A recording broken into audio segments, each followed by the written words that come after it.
الحمد لله حمدا كثيرا طيبا مباركا فيه كما يحب ربنا ويرضى وأشهد أن لا إله إلا الله وحده لا شريك له وأشهد أن محمدا عبده ورسوله صلوات ربي وسلامه عليه وعلى آله وصحبه ومن تبعهم بإحسان إلى يوم الدين. Jamaah yang semoga Allah Jalla wa'ala merahmati kita semua. Insya Allah pada kesempatan di malam hari ini kita akan membacakan sebuah hadis dari Nabi Sallallahu Alaihi Wasallam, hadis yang sangat panjang ya, yang mengisahkan 3 orang yang terkurung di dalam gua ya, dan kita insyaallah taala akan mengeluarkan faedah-faedah yang berkaitan dengan hadis tersebut, apa yang dimudahkan oleh Allah Jalla wa Ala. Yang perlu kita ketahui jamaah, di antara hikmah Allah Jalla wa Ala menyebutkan ya kisah-kisah dalam Al-Qur'an ataupun dalam hadis Nabi sallallahu alaihi wasallam agar kita bisa mengambil pelajaran terhadap kisah-kisah ya ataupun kejadian-kejadian yang dialami oleh orang-orang yang terdahulu. Allah Subhanahu wa taala dalam Al-Qur'an menyebutkan laqad kana fi qasasihim ibratul liulil albab. Sungguh pada kisah mereka terdapat pelajaran bagi orang-orang yang berakal, kata Allah Jalla wa Ala. Oleh karenanya Nabi sallallahu alaihi wasallam memperbolehkan kaum muslimin untuk meriwayatkan kisah dari Bani Israel selama kisah itu sahih. Nabi sallallahu alaihi wasallam dalam sebuah hadis yang diriwayatkan dari sahabat Abdullah bin Amr radhiyallahu taala anhu yang dikeluarkan oleh Imam Al-Bukhari, Nabi sallallahu alaihi wasallam bersabda, "Haditsu an Bani Israel wala haraj." Silahkan kalian mengisahkan tentang kisahnya Bani Israel, wala haraj, tidak mengapa, kata Nabi sallallahu alaihi wasallam, agar kaum muslimin bisa mengambil ibrah dari kejadian-kejadian yang menimpa Bani Israel. Hadis yang akan kita bacakan adalah sebuah hadis yang datang dari sahabat yang mulia Ibnu Umar radhiyallahu taala anhu ya, yang dikeluarkan oleh Imam Al-Bukhari dan juga Imam Muslim rahimahumullah. Nabi sallallahu alaihi wasallam bersabda, "Intalaqa thalathatu nafarin mimman kana qablakum hatta awahumul mabitu ila ghar." Ada 3 orang di antara orang-orang terdahulu, kata Nabi sallallahu alaihi wasallam, sebelum kalian, mereka berpergian ya, hingga membuat mereka harus menginap ke dalam sebuah gua ya. Kemudian mereka pun masuk ke dalam gua tersebut. Fanhadaratis sakhratu minal jabal fasaddat alaihimul ghar. Tiba-tiba ada batu besar yang jatuh kemudian menutupi pintu gua tersebut. Faqalu innahu la yunjikum min hadhihi sakhrah illa an tad'u Allah bi salihi a'malikum. Mereka mengatakan, kalian tidak akan bisa keluar dari gua ini ya sampai kalian berdoa kepada Allah Subhanahu wa taala dengan amalan-amalan saleh yang kalian miliki ya. Itu bertawassul kepada Allah dengan amalan saleh yang mereka miliki. Qala ahaduhum, salah seorang di antara mereka mengatakan, Allahumma kana li abawani shaykhani kabiran wa kuntu la aghbiku qablahuma ahlan wala mala. Ya Allah, aku mempunyai 2 orang tua dan aku tidak pernah mendahulukan seorang pun ketika aku memberi susu perahan ya dari orang tuaku. Kemudian kata beliau, fana abi talabus syajari yauman. Pada suatu hari karena aku mencari kayu di tempat yang sangat jauh, falam aruh alaihima hatta nama. Dan aku tidak kembali kepada mereka ya kecuali mereka di saat itu sedang tertidur. Fakarihtu an ughbiqa fahalabtu lahuma ghabuqahuma. Akhirnya aku peras susu tersebut, ya. Fa wajadtuhuma naimin, aku mendapati kedua orang tuaku sedang tertidur, kata dia. Fakarihtu an uqidhahuma, aku tidak ingin membangunkan kedua orang tuaku tersebut. Wa an ubiqa qablahuma ahlan, dan aku juga tidak ingin mendahulukan keluargaku, anak-anakku, istriku sebelum orang tuaku. Falabithtu wal qadahu fi yadi, akhirnya aku menunggu, ya, dalam keadaan bejana berada di tanganku. Hatta bariqal fajr, sampai terbitnya fajar. Wasibiyah yataghaghawna indi, dalam keadaan anakku itu sudah menangis meminta susu tersebut. Fastayqala, kemudian keduanya pun bangun. Fasyariba qabuqahuma, kemudian mereka minum susu tersebut. Allahumma in kuntu fa'altu dzalika ibtigha'a wajhik fafruj 'anna ma nahnu fi. Ya Allah, jika seandainya aku melakukan amalan tersebut karena mengharap wajah-Mu ya Allah, maka berilah kepada kami jalan keluar agar bisa keluar dari gua yang tertutup. Wa qala al-akhar, ya. Dalam hadis tersebut disebutkan famfarajat syai'an, tiba-tiba pintu gua pun mulai terbuka sedikit. Ghaira annahum la yastati'una al-khuruj, akan tapi masih belum bisa untuk keluar.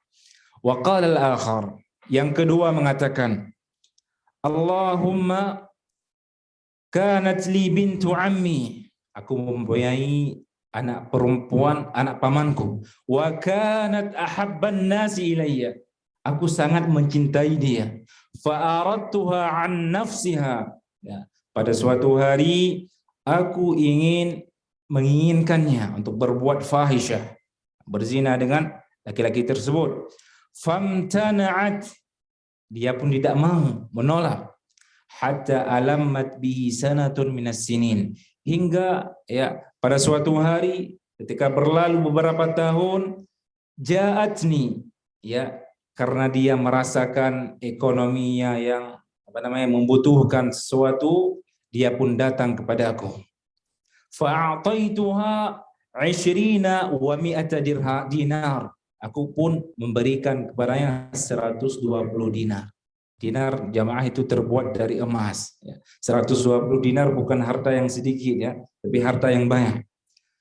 Ala an tukhalliya baini wa baina nafsiha, agar dia mau berduaan denganku, agar dia mau melakukan fahisyah, berzina denganku. Fa wafaqat, ya, dia pun mau, ya. Falamma qadartu 'alaiha, dalam sebuah hadis, dalam riwayat lain disebutkan, falamma qa'adtu baina fakhidaiha, ketika aku sudah duduk di antara kedua pahanya, artinya sudah bersiap untuk berzina, qalat taqillah, perempuan ini mengatakan, takutlah engkau kepada Allah, wala tafuddal khatam illa bihaqqih, janganlah engkau membuka cincin kecuali dengan haknya. Istilahnya, janganlah engkau membuka, ya, berzina, melakukan hubungan bersetubuh kecuali dengan al-haq, yaitu menikahiku. Fansaraftu anha, aku pun berpaling meninggalkan perempuan tersebut. Wa kanat ahabban nas ilayya, dalam keadaan aku sangat mencintainya, ya. Wa taraktul adh-dhahab alladhi a'taituha, aku pun meninggalkan apa yang telah aku berikan kepadanya dari emas. Allahumma in kuntu fa'altu dzalika ibtigha'a wajhik fafruj 'anna ma nahnu fi. Ya Allah, jika aku lakukan amalan tersebut semata-mata karena mengharap wajah-Mu, maka bukakanlah kepada kami pintu gua tersebut. Kemudian pintu gua tersebut mulai terbuka, namun mereka masih belum bisa untuk keluar. Wa qala al-akhar, ya, yang ketiga mengatakan, ataupun yang terakhir, Allahumma ista'jartu ujara fa'ataituhum ujurahum ghaira rajulin wahid. Ya Allah, aku memperkerjakan beberapa orang, kemudian aku berikan upah mereka, kecuali satu orang, mungkin karena dia ngambek dan sebagainya, ya dia pun pergi, ya tidak mau mengambil upahnya. Illa rajulin wahid, ya waja'ani ba'dahin, tiba-tiba pada suatu hari dia mendatangiku, dia mengatakan, ya Abdullah, wahai hamba Allah, addi ilayya ajri, berikan upahku. Fakultu lahu, aku katakan kepadanya, kullu ma tara min ajri, setiap yang engkau lihat di hadapanmu itu adalah hartamu. Ya, ketinggalan lafaznya, kata beliau, fathammartu hatta kathrat minhu al-amwal, aku pun ya mengolahlah harta tersebut hingga menjadi harta yang sangat banyak. Ketika dia datang kepadaku, aku katakan, apa yang engkau lihat di hadapanmu dari unta, dari sapi, dan juga dari ar-raqiq, yaitu budak perempuan, itu semua adalah hasil upahmu. Dia mengatakan, ya Abdullah, la tastahzi bi, jangan engkau ya mengejekku, ya. Mana mungkin upah yang dulu sedikit sudah menjadi banyak. Dia mengatakan, la astahzi'u bik, aku tidak mengejekmu. Akhirnya apa? Fa akhadahu kullah, dia mengambil seluruhnya, fastaqahu kullah wa lam yatruk syai'a, dia tidak meninggalkan hartanya sedikit pun. Dia mengatakan, Allahumma in kuntu fa'altu dzalika ibtigha'a wajhik fafruj 'anna ma nahnu fi. Ya Allah, jika aku lakukan amalan tersebut karena ikhlas mengharap wajahmu, maka keluarkan kami dari musibah yang menimpa kami ini. Kemudian pintu gua pun terbuka, mereka pun keluar. Jamaah yang dirahmati oleh Allah Subhanahu wa taala, di antara faedah yang bisa kita petik dari hadis ini adalah Allah Maha Mampu. Allah tidak butuh kepada bantuan manusia. Bahkan Allah tidak butuh kepada alat untuk menyingkirkan batu tersebut, ya, batu yang menutupi gua tersebut. Ya. Oleh karenanya juga Allah itu sangat dekat dengan hamba. Ya. Ketika kita butuh sesuatu, minta sama Allah. Ya. Nggak perlu kita ya datang kepada orang-orang yang dianggap saleh yang sudah menjadi mayit. Ya. Kebanyakan manusia datang ke kuburan meminta sesuatu, meminta kesembuhan, meminta agar diberi rezeki. Ya. Bahkan mereka datang ke mana? Ke dukun. Ya. Tidak perlu jemaah. Langsung berdoa kepada Allah. Allah Jalla wa Ala menyebutkan, wa qala rabbukum ud'uni astajib lakum. Ya, Rabb kalian mengatakan, berdoalah kepadaku, aku akan kabulkan. Jemaah, kita ini memang makhluk yang lemah, ya. Tapi kita mempunyai doa yang memiliki power, yang memiliki kekuatan yang sangat besar. Yang ketika kita berdoa kepada Allah, insyaallah Jalla wa Ala, Allah akan berikan apa yang kita inginkan. Oleh karenanya kita melihat kepada para nabi, mereka adukan semua apa yang mereka butuhkan kepada Allah Subhanahu wa taala. Nabi Ya'qub alaihissalam, beliau mengadukan kesedihannya kepada Allah. Innama ashku bathi wa huzni ila Allah. Hanya saja aku adukan kesedihanku, kesusahanku kepada Allah Jalla wa Ala. Ya. Kita ingin anak, ya, ingin diberi harta yang banyak, ingin diberi oleh Allah Subhanahu wa taala fasilitas yang kita inginkan, minta sama Allah. Ya. Nabi Zakaria alaihissalam, Allah sebutkan doa beliau dalam Al-Quran ketika meminta keturunan kepada Allah, Rabbi la tadharni farda wa anta khairul warithin. Ya Allah, jangan engkau tinggalkan aku sendirian ya Allah, dalam keadaan engkau adalah sebaik-baik pewaris. Fastajabna lah, Allah kabulkan doa Nabi Zakaria alaihissalam, wa wahabna lahu Yahya. Kemudian Allah Subhanahu wa taala berikan kepada beliau Nabi Yahya alaihissalam. Jemaah yang dirahmati oleh Allah Subhanahu wa taala, ketika kita butuh sesuatu, ya, minta kepada Allah. Bangun di sepertiga malam, Ya, kita angkat tangan-tangan kita berdoa kepada Allah. Karena di sepertiga akhir ya, di malam hari itu merupakan tempat diistijabahkan doa seorang hamba. Ya, kita berdoa dalam salat-salat kita, dalam sujud-sujud kita, yang mana kata Nabi SAW, aqrabu ma yakunul abdu min rabbih wa huwa sajid.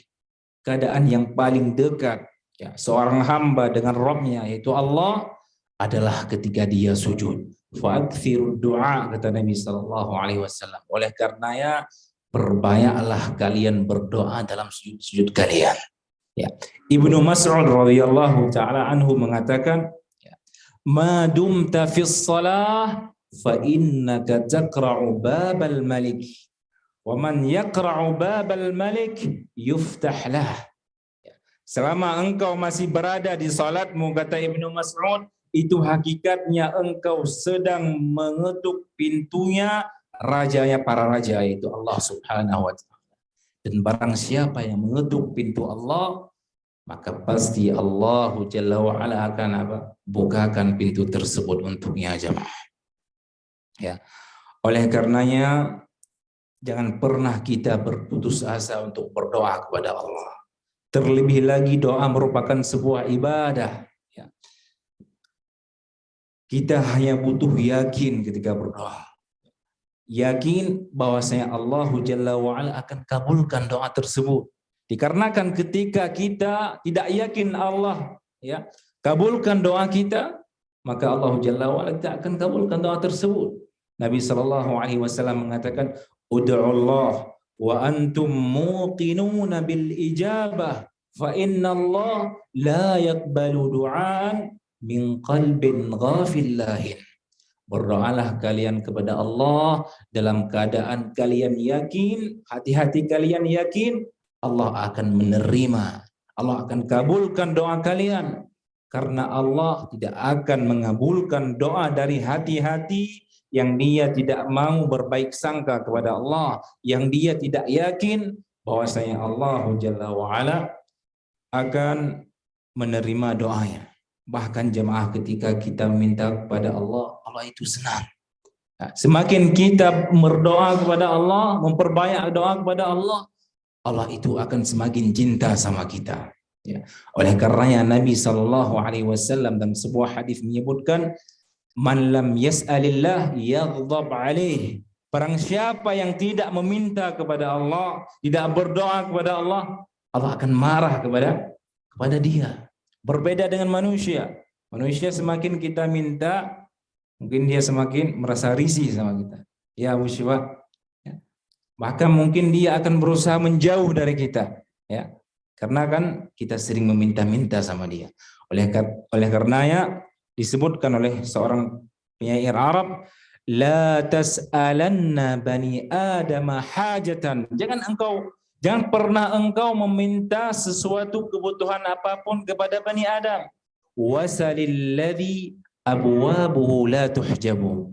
Namun memintalah kepada zat yang pintunya tidak pernah terhijabi.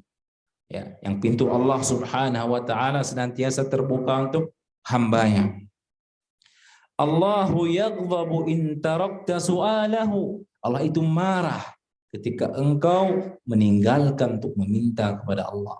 Wa bani Adam hina yus'alu yaghdabu. Adapun Bani Adam ketika dia diminta maka dia akan marah ya. Berbeda dengan Allah Subhanahu wa ta'ala. Semakin kita minta sama Allah ya, kita merengek, menangis, meminta di hadapan Allah seperti bayi, semakin Allah Jalla wa ala cinta sama kita. Terlebih lagi jemaah, orang-orang yang berdoa kepada Allah, senantiasa berdoa kepada Allah, dia tidak akan mendapatkan kerugian sedikit pun. Dalam sebuah hadis yang datang dari sahabat yang mulia Abu Sa'id Al-Khudri radhiyallahu ta'ala anhu, Nabi SAW mengatakan, ma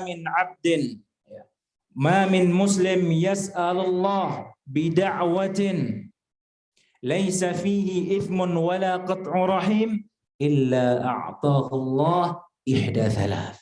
Tidak ada seorang hamba seorang pun yang dia meminta kepada Allah tanpa membawa dosa dan memutus hubungan silaturahmi, kecuali Allah akan berikan kepada dia salah satu di antara 3 perkara. Yang pertama kata Nabi sallallahu alaihi wasallam, an tu'ajjala lahu da'watuh. Allah segera kabulkan apa yang dia inginkan. Yang kedua, an yasrifa anhu minasu bimithliha. Allah palingkan dia dari musibah yang hendak menimpanya. Yang ketiga kata Nabi sallallahu alaihi wasallam, ay an yaddakhira lahu fil akhirah. Allah simpan doanya tersebut dan Allah jadikan doanya tersebut sebagai kebaikan untuknya nantinya di yaumul qiyamah. Oleh karenanya orang-orang yang senantiasa berdoa kepada Allah, dia tidak akan merugi. Oleh karenanya selalu kita berdoa kepada Allah dan selalu yakin. Walaupun terkadang Allah Jalla wa'ala belum mengabulkan langsung apa yang kita inginkan, tapi pasti Allah akan memberikan kebaikan dari apa? Dari doa ketika kita berdoa kepada Allah Subhanahu wa ta'ala. Yang kedua jemaah, faedah yang bisa kita petik dari hadis ini, bahwasanya amalan yang saleh ya, adalah amalan yang di dalamnya hanya diharap wajah Allah Subhanahu wa ta'ala. Yang di dalamnya hanya diharap pahala dari Allah Subhanahu wa ta'ala. Oleh karenanya Allah Subhanahu wa ta'ala dalam Al-Qur'an menyebutkan wa ma umiru illa liya'budullah mukhlishina lahuddin. Mereka tidak diperintahkan ya, kecuali untuk beribadah kepada Allah dengan mengikhlaskan niat-niat mereka kepada Allah Jalla wa'ala. Adapun amalan-amalan yang di dalamnya dimasuki riya, ya. Amalan-amalan yang di dalamnya tidak diinginkan wajah Allah, maka Allah Subhanahu wa ta'ala akan menghinakan pelakunya. Dan Allah Subhanahu wa ta'ala tidak akan menghargai apa yang dia lakukan. Bahkan ketika Allah Subhanahu wa ta'ala membalas kebaikan orang-orang yang berbuat baik nantinya di yaumul qiyamah, ya Allah Subhanahu wa ta'ala katakan kepada orang-orang yang ketika dia di dunia beribadah tapi ingin dipuji oleh manusia, ingin memperlihatkan amalannya kepada manusia. Allah katakan, idhabu ila alladhi kuntum tara'un hal tajiduna indahum jaza. Pergilah kalian kepada orang-orang yang kalian ketika di dunia ingin dipuji oleh mereka, ingin mendapatkan keridhaan mereka. Pergilah kalian kepada mereka, apakah kalian akan mendapatkan kebaikan dari mereka? Sungguh tidak ada kebaikan sedikit pun yang dia dapatkan jemaah. Bahkan Nabi sallallahu alaihi wasallam ataupun Allah Jalla wa ala mengatakan dalam hadis qudusi, ana aghna asyuraka 'ani syirk. Aku tidak butuh kepada sekutu, kata Allah Subhanahu wa ta'ala. Man 'amila 'amalan asyraka fihi ma'i ghairi taraktuhu wa syirkah. Jika ada orang yang dia beramal ya, kemudian dia mempersekutukanku, kata Allah, aku tinggalkan amalannya ya, dan syirkah. Taraktuhu wa syirkah. Artinya Allah Jalla wa ala tidak butuh kepada ataupun tidak memberi pahala kepada amalan yang di dalamnya terdapat apa? Terdapat riya, tidak ikhlas kepada Allah Jalla wa ala. Bahkan orang-orang yang berbuat riya jemaah ya adalah orang-orang yang nantinya dia akan dilemparkan, dihinakan oleh Allah Subhanahu wa ta'ala dengan dilemparkan ke dalam api neraka. Nabi sallallahu alaihi wasallam dalam sebuah hadis mengatakan, awwalun nas yuqda yaumal qiyamah rajulun istushhid. Ya. Orang yang pertama kali akan diadili oleh Allah Jalla wa ala nantinya di yaumul qiyamah itu orang yang dia mati syahid. Bayangkan dia mati syahid. Fa'utiya bihi, ya, dia pun dihadapkan ke hadapan Allah Jalla wa ala. Fa'arrafa ni'amahu fa'arafa. Allah pun membuat dia ingat akan kenikmatan yang Allah Jalla wa ala berikan kepada dia. Dia pun mengingatnya. Kemudian Allah Jalla wa Ala mengatakan, "Fama 'amilta fiha." Apa yang kau lakukan terhadap nikmat yang aku berikan kepadamu? Dia mengatakan, "Ya Rabb, qataltu fika hatta stushhid." Ya Allah, aku berperang di jalanmu hingga aku mati syahid. Apa kata Allah Subhanahu wa taala? "Kadzabt." Engkau telah berdusta. "Lakinnaka qatalta liyuqal jari wa qad qil." Akan tetapi engkau berperang karena ingin dikatakan engkau inilah seorang yang pemberani. Faqad qil, dan itu telah dikatakan. Kemudian Allah Jalla wa Ala perintahkan agar laki-laki tersebut dilemparkan ke dalam api neraka. Jemaah rahimani Allah wa iyyakum, sebagian orang ketika datang orang-orang yang dia cintai, orang-orang yang dia kagumi, ketika dia salat, dia mulai memperindah apa? Memperindah salatnya. Yang dia inginkan apa? Agar orang itu ridha sama dia. Namun ya, hakikatnya orang tersebut bukan cinta sama dia, bahkan benci sama dia. Kenapa jemaah? Dikarenakan hati-hati manusia itu berada di tangan Allah. Allah lah yang membuat dia manusia cinta kepadanya. Ketika dia melakukan semua amalan yang membuat Allah murka, maka Allah Jalla wa Ala akan membuat hati manusia membencinya. Nabi sallallahu alaihi wasallam mengatakan, "Man ardan nas bi sakhatillah sakhitallahu anhu wa askhata anhu nas." Barang siapa yang mengerjakan sebuah amalan, dia ingin membuat manusia ridha, namun amalan tersebut membuat Allah murka. Seperti riya. Riya membuat Allah murka. Maka Allah Jalla wa Ala membencinya dan Allah membuat manusia benci kepadanya. Sebuah kisah disebutkan oleh Hasan Al-Basri rahimahullah. Datang kepadanya seorang laki-laki. Dia mengatakan, "La a'budanna Allah ibadatan uzkaru biha." Aku ingin beribadah kepada Allah dengan sebuah ibadah yang aku nantinya akan disebut-sebut dengan ibadah tersebut. Ini ahli salat, rajin salat dan sebagainya. Akhirnya apa? Dia pun menjadi orang yang pertama masuk ke dalam masjid dan orang yang terakhir keluar dari masjid. Kemudian dia katakan, berlalu 7 bulan, la udhkaru illa bisyahr. 7 bulan berlalu, aku tidak mendengar manusia menyebut tentangku kecuali kejelekan. Setiap orang lewat, orang akan mengatakan, "Unduru ila hadzal murai." Lihatlah orang ini yang sedang berbuat riya. Akhirnya apa? Dia pun mengubah niatnya. Dia mengatakan, "La aj'alanna ibadati aw amali kullaha lillah."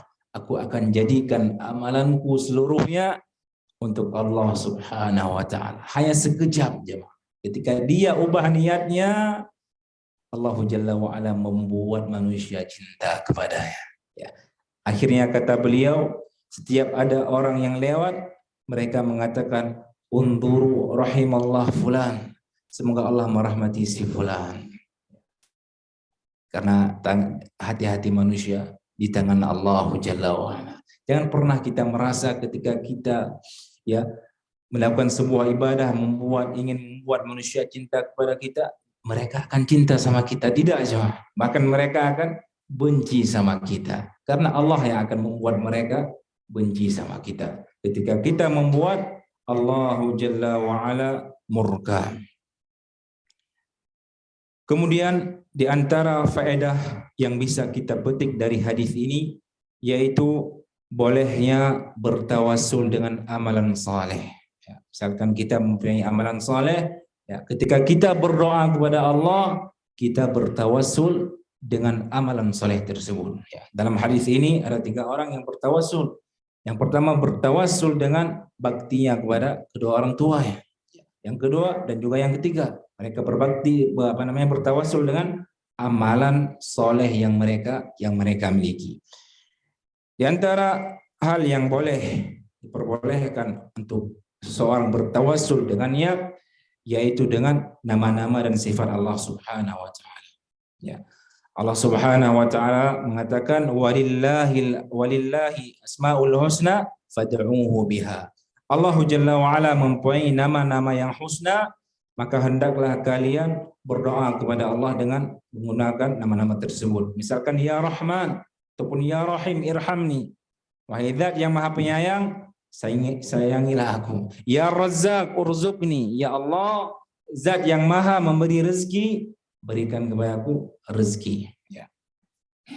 Di antara tawassul yang diperbolehkan adalah kita mendatangi orang-orang yang saleh, yang masih hidup, ya, yang dia mampu, yang dia hadir, ya, kita minta agar dia berdoa kepada Allah, ya, agar mengabulkan permintaan kita. Misalkan kita datang kepada orang yang saleh, kita mengatakan ya fulan, berdoalah kepada Allah agar Allah memberikan kepadaku ini dan ini. Perbolehkan, ya. Sebagaimana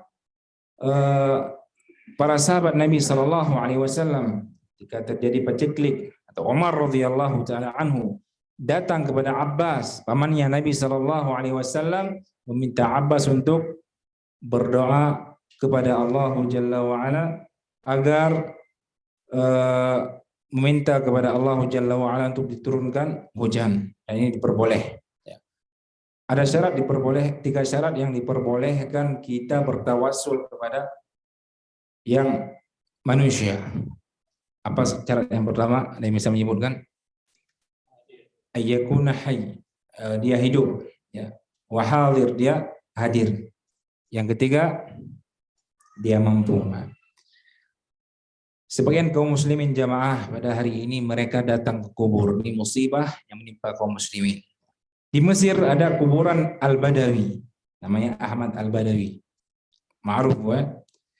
Yang sering kaum muslimin datang ke kuburan tersebut meminta sesuatu yang merupakan kekhususan bagi Allah, ya, ataupun kebutuhan mereka. Mereka minta kepada Ahmad Al-Badawi. Padahal jamaah diriwayatkan bahwasanya Ahmad Al-Badawi tidak pernah satu kali pun dia sujud kepada Allah. Pernah sekali dia masuk masjid. Bukan untuk sholat, dia kencing dan keluar dari masjid. Na'udzubillah, musibah yang menimpa kaum muslimin pada hari ini. Yang dijadikan sebagai para wali adalah orang-orang yang taleh, orang-orang yang rusak. Al-Badawi, dia masuk masjid cuma untuk kencing dan keluar. Orang-orang terdahulu itu lebih bagus. Ya. Yang dijadikan wali itu orang-orang yang betul-betul saleh. Adapun orang zaman sekarang, na'udzubillah, Al-Badawi, ya, dia kencing dalam masjid dan keluar, tidak pernah dia sujud kepada Allah Jalla wa Ala. Namun orang yang seperti ini dijadikan sebagai tempat untuk meminta selain Allah Subhanahu wa taala. Apakah boleh kita bertawassul dengan kedudukan Nabi sallallahu alaihi wasallam? Misalkan kita berdoa, ya Allah, as'aluka bijahin Nabi sallallahu alaihi wasallam. Ya Allah, aku meminta kepadamu dengan kedudukan Nabi Sallallahu Alaihi Wasallam. Ada yang bisa menjawab? Apakah boleh? Tidak boleh. Naam. Para ulama berselisih. Ada yang membolehkan dan ada yang tidak membolehkan. Dan pendapat yang tidak membolehkan itu lebih sahih. Dikarenakan tidak ada riwayatnya dari para sahabat mereka berdoa kepada Allah bertawassul dengan jahnya Nabi Sallallahu Alaihi Wasallam, dengan kedudukan Nabi Sallallahu Alaihi Wasallam. Dan ini merupakan perkara bid'ah. Bagaimana jika seorang bertawassul dengan kecintaannya kepada Nabi Sallallahu Alaihi Wasallam? Misalkan dia berdoa, ya Rabb, as'aluka bimahabbati li nabiyyika Muhammad. Ya, aku berdoa kepadamu ya Allah, aku meminta kepadamu dengan kecintaanku kepada Nabi Muhammad sallallahu alaihi wasallam. Apakah ini diperbolehkan? Dia meminta kepada Allah, ya, bertawassul dengan kecintaannya kepada Nabi Muhammad sallallahu alaihi wasallam. Apakah boleh? Nah, bahkan kecintaan kita kepada Nabi sallallahu alaihi wasallam merupakan bentuk amal saleh dan kebaikan yang sangat, keimanan kita kepada Allah Subhanahu wa taala dengan cara mencintai Nabi sallallahu alaihi wasallam. Naam, diperbolehkan.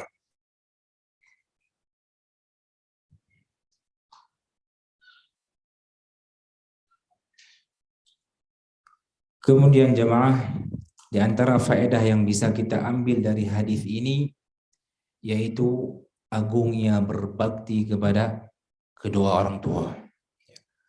Bahkan Allah Jalla wa'ala menyebutkan perintah kita untuk berbakti kepada orang tua setelah apa? Setelah Allah Jalla wa'ala sebutkan perintah kita untuk bertauhid. Allah Subhanahu wa taala mengatakan wa qadha rabbuka alla ta'budu illa iyyah wa bil walidain ihsana. Allah Subhanahu wa taala sebutkan perintah untuk berbakti kepada orang tua setelah perintah tauhid, menunjukkan agungnya bakti kita, bakti seorang hamba ya, kepada orang tuanya. Terlebih lagi ibu kita jemaah. Ibu kita ya memiliki hak yang besar atas kita dan juga ayah kita.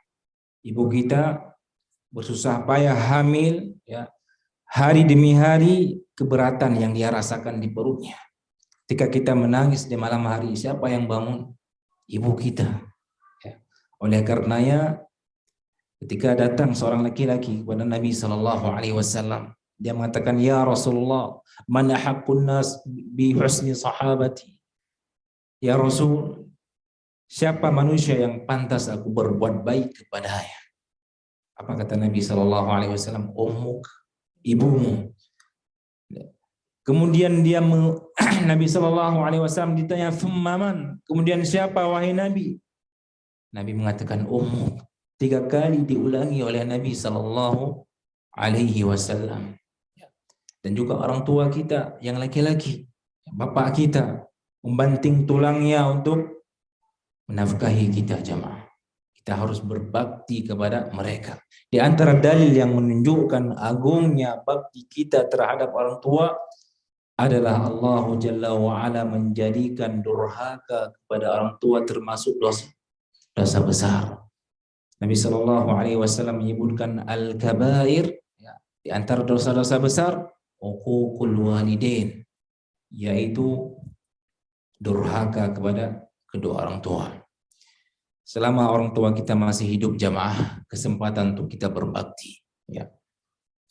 Bahkan kata Abu Darda radhiyallahu taala anhu, awsati abwabil jannah, pintu surga yang paling baik kata Abu Darda radhiyallahu taala anhu adalah kedua orang tua. Itulah pintu surga yang terdekat yang akan mengantarkan kita kepada surga Allah Jalla wa'ala. Itu orang tua kita jemaah. Awsatu abwabil jannah al-walidain, yaitu kedua orang tua, ataupun lafadznya al-walid awsatu abwabil jannah. Kedua orang tua merupakan pintu surga yang paling baik yang akan mengantarkan kita ke surga Allah Jalla wa'ala. Apapun yang kita lakukan jemaah, sesusah apapun bakti kita kepada orang tua kita, seberapapun banyak harta yang kita berikan kepada mereka, membuat hati mereka senang, berbakti kepada mereka, belum bisa membalas kebaikan kedua orang tua kita. Oleh karenanya Nabi Sallallahu Alaihi Wasallam mengatakan, la yajzi waladun walidahu illa an yajidahu mamlukan. Seseorang itu belum bisa membalas ya, jasa kedua orang tuanya sampai dia mendapati orang tuanya itu sudah menjadi budak. Fayashtariyah thumma a'taqah. Kemudian dia membeli orang tua yang tersebut, kemudian dia bebaskan. Jemaah yang dirahmati Allah Subhanahu wa taala, seorang laki-laki dari Yaman datang menemui Ibnu Umar radhiyallahu taala anhu. Ya, dalam keadaan dia ya memikul kedua orang tuanya di atas lehernya. Dia sambil bersenandung, inni laha ba'iruhal mudhallal. Aku adalah tunggangan ibuku yang paling taat kepadaku. In ud'irat falan ud'ar. Jika tunggangan lainnya kabur, aku tidak kabur, katanya. Hamaltu wa aktsara mimma hamalatni. Aku menggendong ibuku lebih banyak daripada dia menggendongku. Atara qad jazaituha ya ibn Umar. Wahai ibnu Umar, apakah engkau melihat aku telah bisa membalas jasa kedua orang tuaku? Apa kata Ibnu Umar? Wala bizafratin min zafaratiha. Tidak. Ya. Walaupun dengan satu helai nafas yang dia keluarkan ketika melahirkanmu, kata Ibnu Umar radhiyallahu taala. Oleh karena celaka orang-orang yang mendapati kedua orang tuanya dalam keadaan tua namun dia tidak berbakti kepada orang tuanya. Nabi sallallahu alaihi wasallam mengatakan raghima anfu rajulin atraka indahu abawahul kibar falan yudkhilahul jannah. Ya. Celaka seorang yang mendapati kedua orang tuanya yang sudah berumur tua renta, yang sudah tua, namun tidak membuat dia masuk ke dalam surga Allah Jalla wa'ala. Karena dia tidak mau berbakti kepada kedua orang tuanya. Jamaah, jangan pernah remehkan bakti kita kepada kedua orang tua kita. Habis. Kita tutup. Kita akhiri dengan sebuah hadis. Di antara agungnya amalan berbakti kepada orang tua, berbakti kepada orang tua merupakan sebab kita dimasukkan ke dalam surga oleh Allah Jalla wa'ala. Nabi sallallahu alaihi wasallam, ya, kata beliau, sami'tu sawta qari yaqra'u fil jannah. Aku mendengar seseorang membaca Al-Quran di surga, kata Nabi sallallahu alaihi wasallam. Faqultu man hadha? Aku mengatakan siapa ini? Kemudian dikatakan Harithah ibnu Nu'man. Itu sahabat yang mulia Harithah ibnu Nu'man. Kata Nabi sallallahu alaihi wasallam, katsalikal bir, katsalikal bir. Itulah balasan kebaikan, ya, balasan berbakti kepada kedua orang tua. Ya. Mungkin kita akhiri majelis kita walaupun faedah yang bersangkutan dengan hadis ini masih belum kita selesaikan. Ya, namun kita akhiri karena sudah azan. Subhanakallahumma rabbana wa bihamdik asyhadu an la ilaha illa anta astaghfiruka wa atubu ilaik. Wassalamualaikum warahmatullahi wabarakatuh.